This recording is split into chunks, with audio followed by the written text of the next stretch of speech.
Zeraffa Giraffa by Dianne Hofmeyr, illustrated by Jane Ray. Across the plains of Africa, where grass grows tall and acacias taste sweet, came the hunters from the great Plaza of Egypt and the Sudan. When they captured a small giraffe, no taller than the tallest of them, they tied her in a sling to the side of a camel and kept her alive on camel's milk on the journey home. The Pasha was delighted. "She is the perfect gift for my friend, the King of France." He appointed his servant boy Atir as her keeper and handed him a letter addressed to the king along with a map. Atir unrolled the map and measured the distance. Paris was very far away. It was beyond the edge of Africa, over the sea on the other side of the world. But first, they had to sail down the river Nile. A felucca was built with two elegant sails that seesawed and pivoted to catch the breeze, with an awning to protect the little giraffe from the sun. "I'll name you Giraffa," Atir whispered, as he hung an amulet around her neck. "I'll feed you milk sweet as lake water, and at night I'll rock back the awning so you can look at the stars." Out past the markets of Khartoum they sailed, with the hot haboob wind filling their sails, past the silent giraffe paintings of Luxor, past the lion-faced Sphinx and her pyramids. They sailed past ladies combing their hair with porcupine quills, who offered them dates and pomegranates, until they came to the place where the sea sipped up the Nile. Atir led Giraffe on board a boat bound for France, and at night the sailors sang songs to the beautiful long-necked creature that gazed down at them from between the sails. On the cobblestones of Marseille, people pushed forward for a glimpse of her. The mayor threw up his hands when Atir told him he needed to travel to Paris. "With a giraffe? How? It's impossible. We must consult Monsieur Strafgenza. Inventor of things extraordinaire." So Monsieur Strafgenza drew sketches. He added a propeller here, an extra wheel there.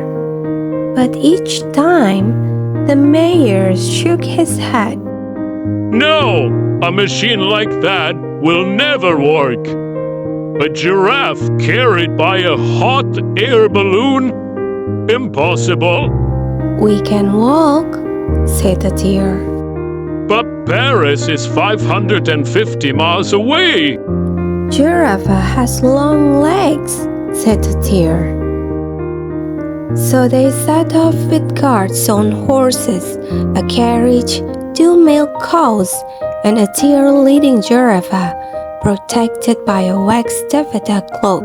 They walked through orchards of almonds and olive, through the fields of red poppies, through the vineyards of Rhone Valley, where the mistral wind blew so cold that the wax taffeta cloak had to be replaced with a woolen one trimmed with fur. News of the amazing creature soon spread. In Lyon, hundreds of people turned out to see her. By the time they neared Paris, thousands were lining the road, greedy for a glimpse of her. "It's the creature from Africa." "Giraffe of Africa! Giraffe, Giraffe!" Children squeezed through the crowds to count her spots.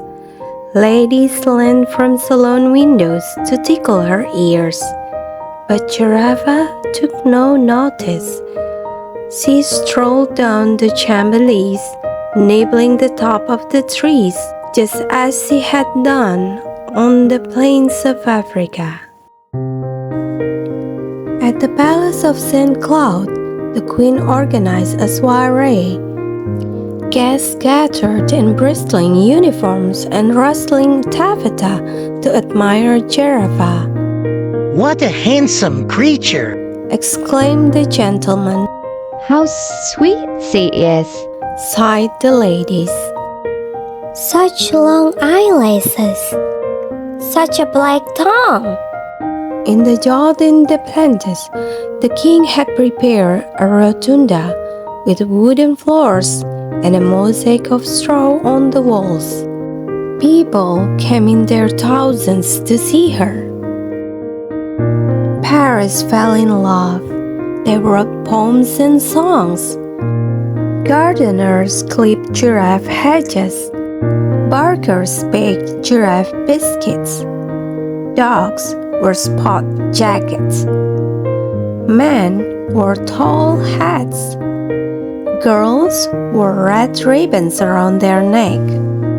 Ladies glued long eyelashes to their lids and twist their hair up into styles a la giraffe. So high, they had to lie down inside their carriages as they rode across Paris to see her. In the evening, after the crowds had left, the king's granddaughter, Louise Marie Thérèse, slipped secretly into the garden. She climbed the ladder to the platform where she stood face to face with Giraffe and combed her mane and fed her apples. Then she listened as Atir whispered in Giraffe's ear. He told tales of a hot land far away where grass grows tall and acacias taste sweet.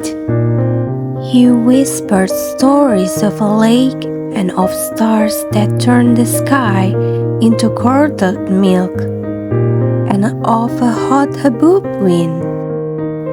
Then they stood in silence and looked out over the lights of Paris. And on those evenings, when the air was particularly balmy, all three turned their faces southwards, and on the warm air, they felt the kiss of Africa. The end.